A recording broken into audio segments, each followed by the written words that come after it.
Hey there. The act of being is to watch the world unfold in front of you with a positive outlook and an optimistic point of view. I think that as we continue on this path, it's important that we start seeing the world for what it is, start appreciating it for everything in it, and kind of have a sense that everything happens for a reason. This is something I've always really believed in, and it kind of helps guide me through uncertain times because I remember that life's not coming at you, it's coming from you. And in that sense, I think that as we continue to try and grow and become more present, better people, we realize that it's not me against the world, it's me in the world. It's my first time living. So I'm going to try to appreciate the beauty that life has to offer. Whether that be go for a walk, hang out with a friend, make a video, step out of my comfort zone, doing anything to remind myself that this world is bigger than me. And sure, I'm playing a part, but there's so many moving parts that I can't help but just sit back and be like, wow, it's so beautiful. And I love that for what it is.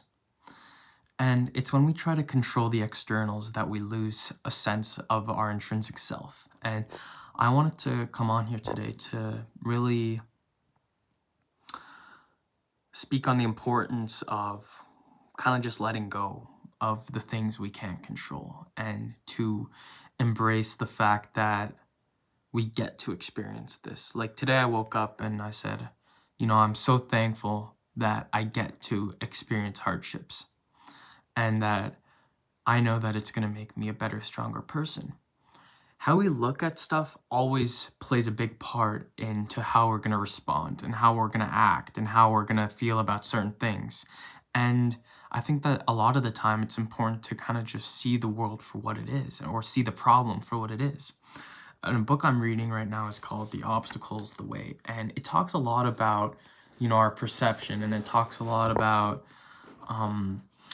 being objective about the things in our lives. And a big thing I've learned is that being objective means removing you from the subject. And in that sense, I feel like we can grow and learn to really appreciate the things in our lives. Like, man, it's never going to be easy. It never gets easier. And there's always going to be something in life that it's like, hey, like, I wish it was this way. But I think that's where the beauty lies, in the fact that this is how it happened. And that eventually, no matter what, everything's going to fall together if you keep working.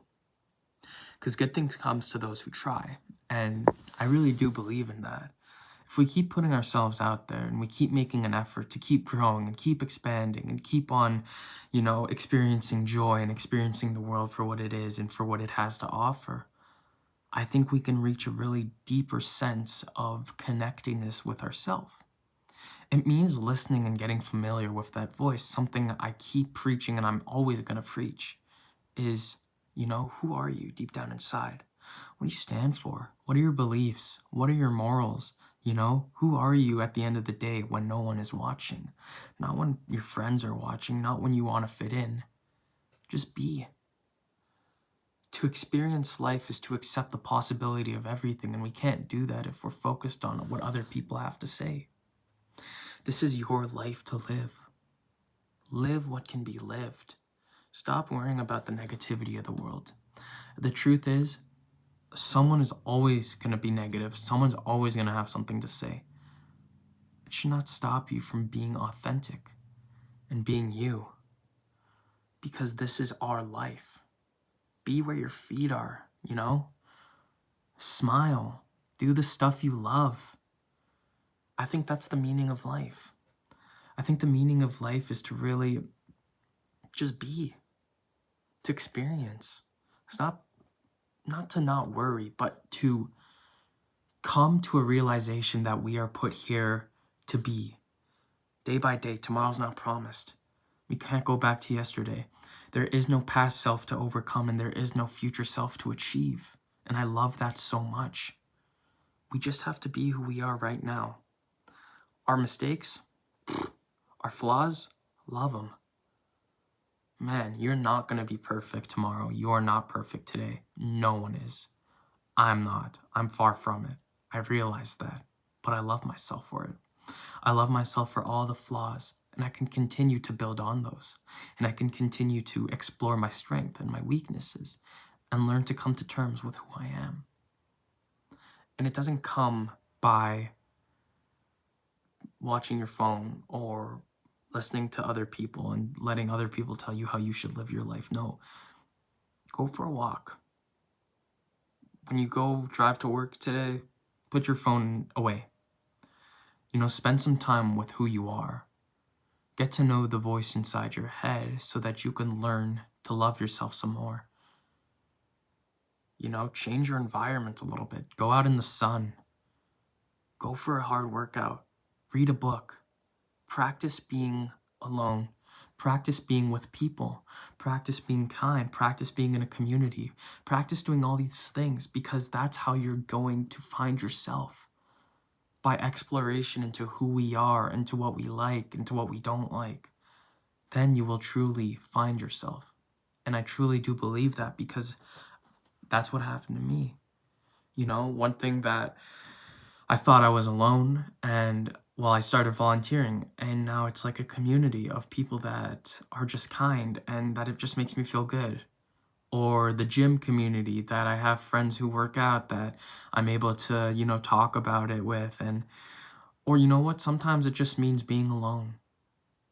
Sometimes it means telling the camera how I feel, like right now, because that's how I feel. I just want to do it.